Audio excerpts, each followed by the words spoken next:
We are all together again. So invariably, this is where Cheesy Radio Show asks everybody how their holiday was, and we gab about things we already know the answer to. I'm not going to do that. Let's jump right in. I know how David's holiday was. I know how Mike's was, and I know how Roberto was. And even if they care about how mine was, I don't care to discuss it, so let's party. Caldwell, 3 o'clock.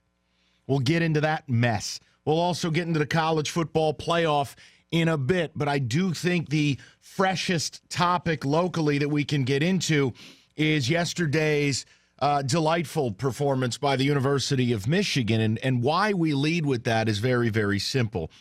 I think yesterday was a bit of a window into the dysfunction of your program. Now, again, I don't make a big deal out of winning bowl games, losing bowl games. This cuts a little bit deeper, though, because you have a month to prepare, and you came out with an offense that looked like something that a high school would run. I think the problems at Michigan are much, much deeper than most fans are willing to, A, admit to, or B, realize. So I want to go through a few things. Certainly your opinions are welcome. I don't have a cute question or anything. I just want to talk about it, and we'll get into my thoughts on Caldwell being fired at 3. But let's start out with this, okay? You get a month to prepare. You get all those bowl practices. It gives you an opportunity for some creativity. You started reading the literature leading up to the game that this was Brandon Peters' job interview. Well, first of all, I told you the day Shea Patterson transferred here was Brandon Peters' last day as a quarterback here. You guys didn't want to listen to me. Oh, no, it'll be a competition. Guys, Brandon Peters may as well pack his suitcase, all right? He's got no arm strength. He's got no mobility. He looks clueless out there. I'm sure he's a fine young man. He's done here, okay? So that's out. Now, second of all, now I just help me with this, okay? All year, the scheme looked archaic. It looked like garbage. It really did. And I know, Sully, you and I have talked about it. We've even watched a few games together. The scheme is garbage. And another opponent comes out and says, hey, we know what you're running. We know exactly what you're doing. The wide receiver routes, how easy they are to identify. Your scheme, it's easy. I mean, here's the problem I would have if I were a Michigan fan. You got $11 million invested in offensive minds. Remember when Harbaugh went out and told you we got the best minds in college football? You could have a collection of children with play school headsets from what I see in this scheme. Tim Drevno, $1 million. Pep Hamilton, $1 million. Harbaugh, $9 million. You know who South Carolina had as their offensive coordinator yesterday? They didn't have an offensive coordinator. They fired theirs December 2nd. They had a grad assistant calling plays. Let that sink in for a moment. It's juicy. Now, many of you are going to go, well, that's it. Fire Drevno. Fire Pep. Ask yourself this question. How many assistants are you going to run through before you get it right? I mean, did you have an explosive offense with Jed Fish? No. But then he left. And he took a lateral move, mind you. Probably took a step down, leaving U of M to go to UCLA. But he left. Then you got Drevno, who's Harbaugh's most loyal lieutenant. You're going to whack him. Pep Hamilton, hope you enjoyed the stay. He's going to be gone, right? That's what you guys want. So ask yourself this question.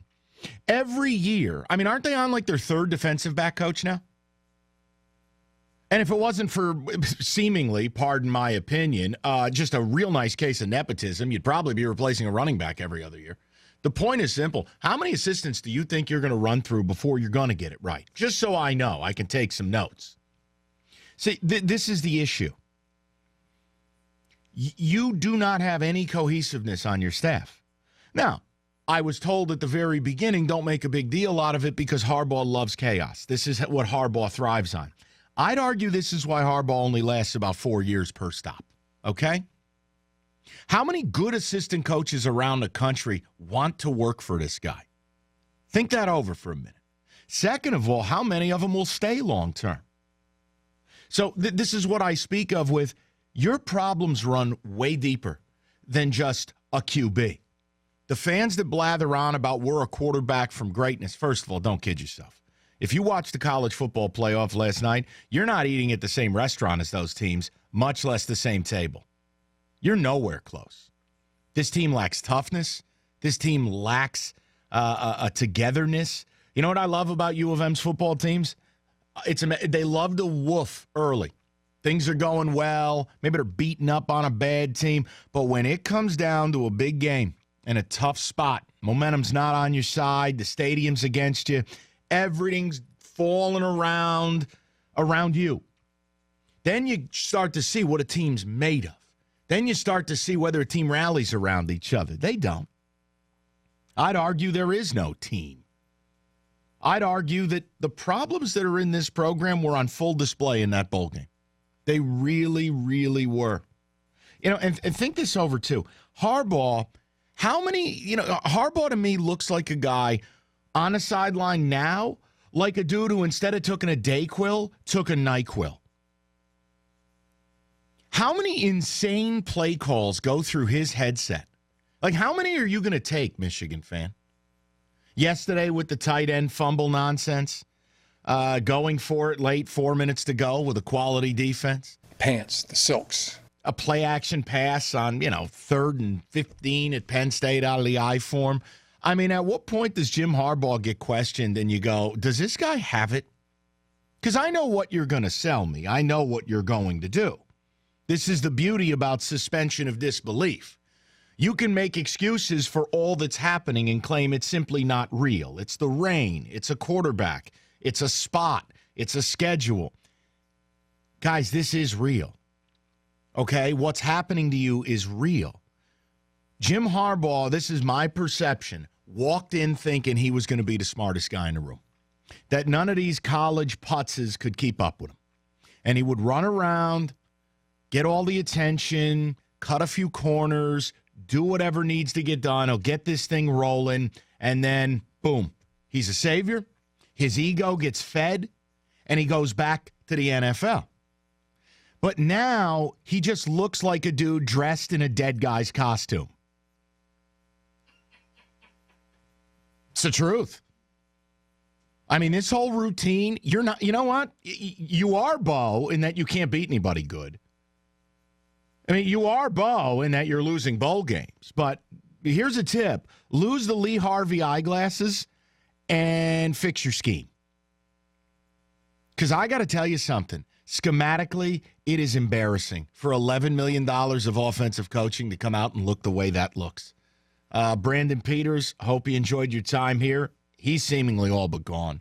If you're Dylan McCaffrey, I don't know why you'd stick around.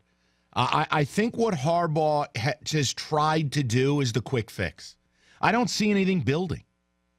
This offensive line is not good. I don't see how it'll be good next year. Who coaches your wide receivers? I couldn't name the person. Do you have a wide receivers coach? Because your wide receivers stink. They have no technique. They run sloppy routes. They don't catch the football.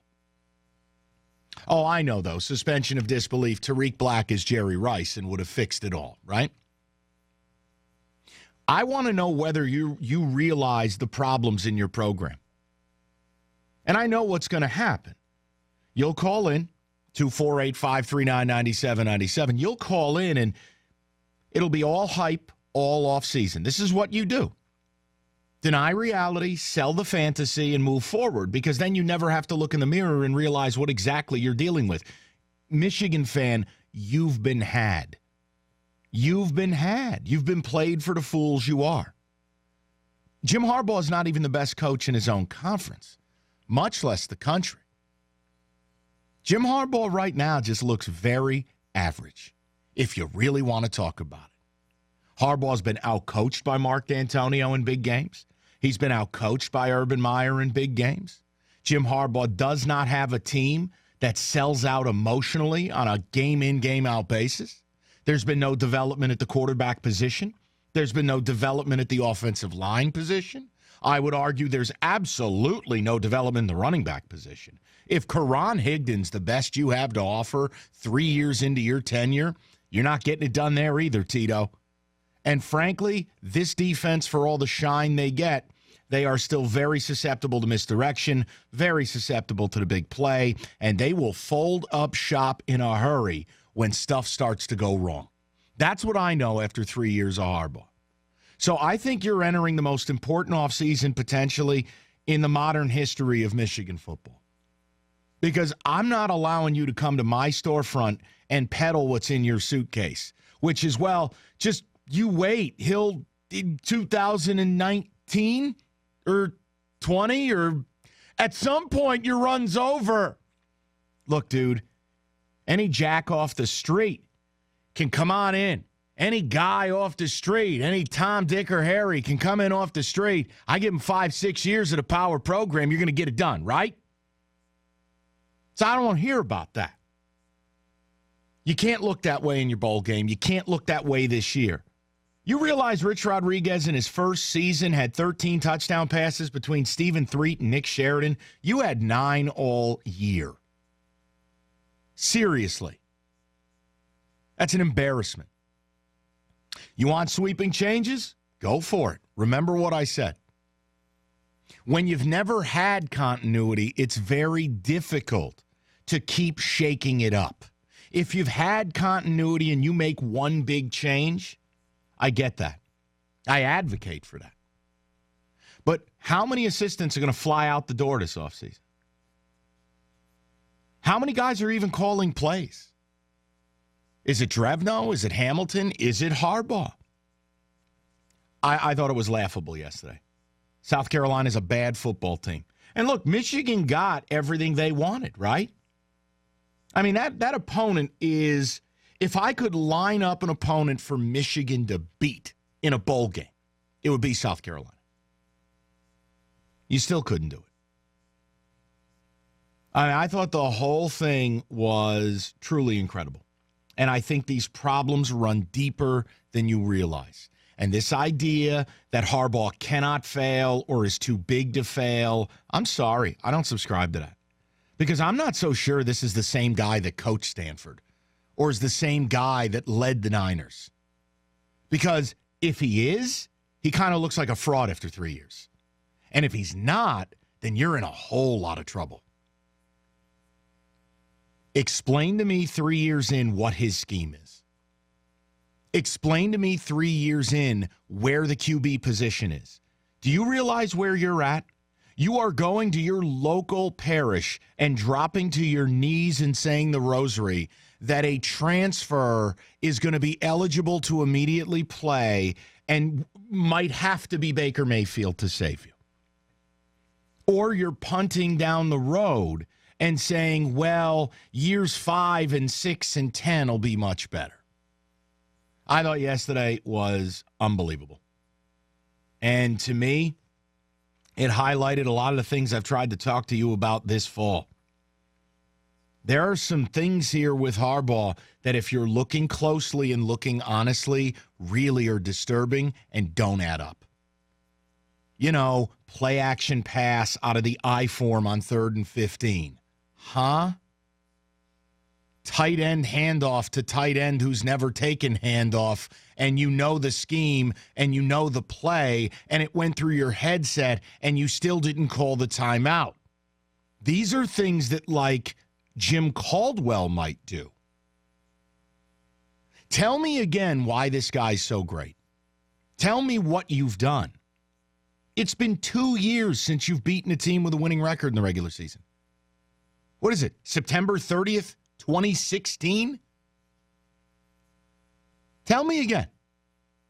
Because I'll tell you one thing. If Harbaugh ever wants some advice, here, I'll offer it free. Do yourself a favor. Stay home this spring. Okay? You want to have practice in Guadalajara? You want to go meet the Pope? You want to go and meet Putin? You want to go and see an oil rig in Alaska? I'll tell you right now, if I'm a big-time Michigan booster, I am not writing a check for this team to go eat gelato in the piazza. Stay home. Go in the submarine. Take a little advice from what your guy up the road did. You didn't hear from D'Antonio. You didn't hear from the players. You didn't hear nothing. 248-539-9797. Let's get into it a little bit.